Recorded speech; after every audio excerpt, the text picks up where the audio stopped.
Bisa lihat semuanya menghadap ke kita semua. Dilihat. Bisa dibaca. Materi bab ketiga adalah apa?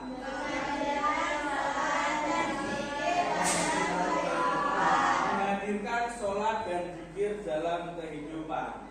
Sebelum kita masuk lebih jauh, mari kita bertafakur atau merenung. Tentunya kalian semua sudah tahu yang namanya sholat dan juga zikir. Sudah tahu? Apa? Sholat itu apa? Sholat itu apa? Sholat itu adalah ibadah yang mana kita sebagai umat manusia diturunkan di muka bumi ini oleh Allah, yaitu tujuannya adalah untuk beribadah.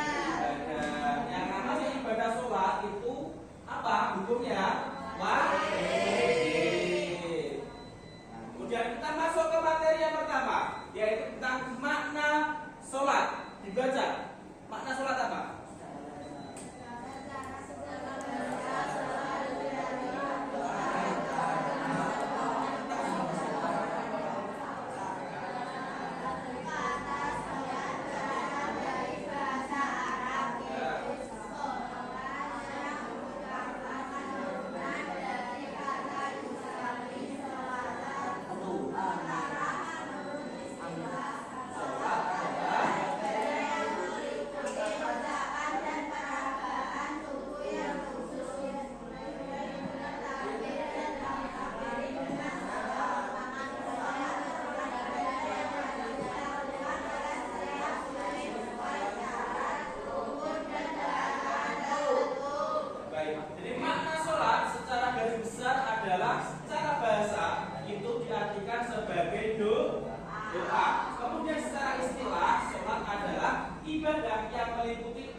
Dijelaskan dengan sejelas mungkin yang mana dalam Quran surat Al-Ankabut ayat 45 bahwasanya kita disuruh untuk membaca kitab, yaitu kitab apa?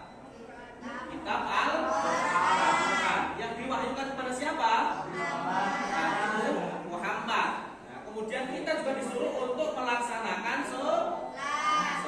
Yang mana sholat sudah dijelaskan dalam Quran surat Al-Ankabut ayat 45 bahwasanya sholat itu bisa mencegah apa? Mencegah dari perbuatan keji dan munkar. Terus selanjutnya materi yang kedua yaitu makna zikir. Ayo dibaca Erik. Arti zikir menurut bahasa dan kitab, sedangkan menurut istilah zikir diartikan dengan mengingat Allah Subhanahu Wa Taala. Kita diperintahkan untuk selalu berzikir kepadanya dengan mengagungkan kekuasaan dan kebesarannya agar terhindar dari kesombongan. Ya, jadi kita sebagai umat manusia itu selalu disuruh untuk berzikir Yang zikir gunanya apa? Untuk menghindarkan kita dari sifat kesombongan. Jadi kita harus selalu mengingat kebesaran dan juga kekuasaan Allah. Jadi kita sebagai manusia tidak boleh sombong. Kemudian dalil perintah tentang berzikir itu dituliskan oleh Allah pada Quran surat Al-Ahzab ayat 41. Dibaca bersama-sama. Tahu dulu.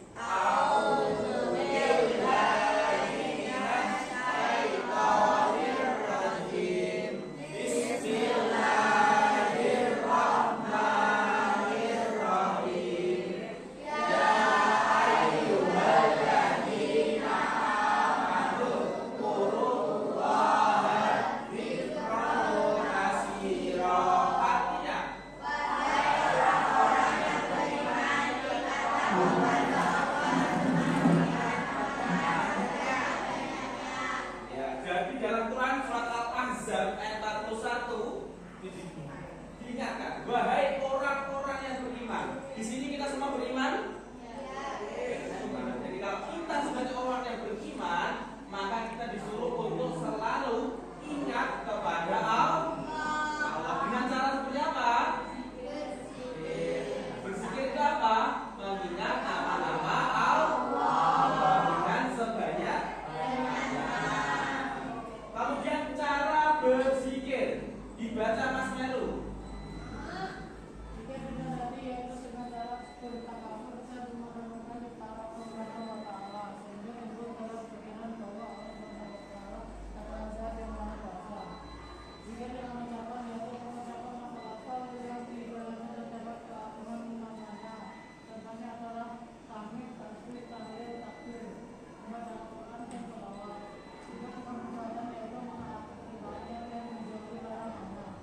Jadi cara berzikir itu ada 3 cara. Yaitu yang pertama dengan apa? Dengan hati, yaitu dengan cara kita bertafakur dan merenungkan ciptaan-ciptaan Allah, kebesaran-kebesaran Allah. Kemudian cara yang kedua dengan ucapan. Ucapan seperti apa? Kita melafalkan kalimat-kalimat takmir, tasbih, tahlil, takbir dan lain sebagainya, baca Al-Quran, sholawat. Kemudian yang terakhir yang ketiga adalah dengan perbuatan. Nah, perbuatan ini yaitu dengan cara kita menaati segala perintah Allah dan menjauhi segala larangan-larangan Allah. Terima kasih. Nah, jadi materi kita yang kita bahas hari ini adalah tentang pengertian sholat dan juga zikir. Selanjutnya silahkan dibuka bukunya, buku LKS-nya dibuka. Ya, silahkan buku LKS-nya dibuka. Kemudian silahkan merangkum, ya, merangkum materi bab 3. Ya, merangkum materi bab 3. Silakan dilihat buku paketnya.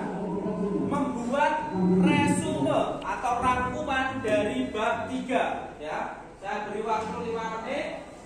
Silakan buat rangkuman dari bab 3. Nanti dikumpulkan, ya. Rangkumannya nanti dikumpulkan.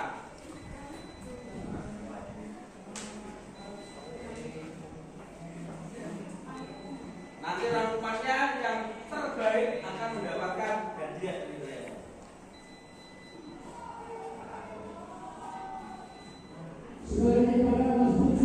Ya, bab 3, rangkuman bab 3.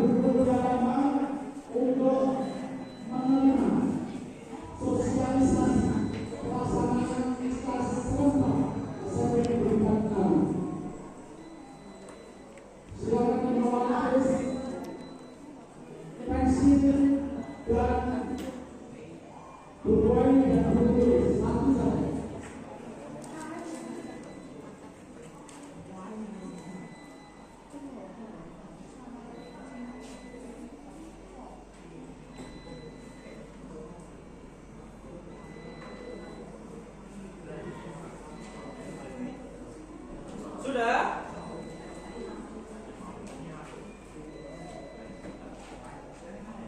membuat rangkuman, dicari inti-intinya saja. Apa tadi yang saya jelaskan, dicari diperdalam lagi. Inti-intinya seperti apa? Ya, nanti dikumpulkan. Oke, sudah. Materi kita di pagi hari ini sudah usai. Sebelum diakhiri, saya akan menanyakan kesimpulan-kesimpulan dari kedua kelompok ini. Kelompok pertama, kesimpulan dari pelajaran yang sudah kita pelajari di pagi hari ini itu apa? Berdiri. Simpulannya apa? Siapa yang baca? Simpulannya? Mengetahui makna sholat, beriman agama dan zikir sebagai sarana mendekatkan diri kepada Allah. Iya, tadi mengetahui makna sholat itu apa? Makna sholat apa? Sholat merupakan sarana berkomunikasi kepada Allah. Sholat adalah sarana untuk berkomunikasi secara langsung kepada siapa? Kepada Allah. Zikir itu apa? Zikir adalah sarana kita senantiasa selalu mengingat kepada Allah. Zikir adalah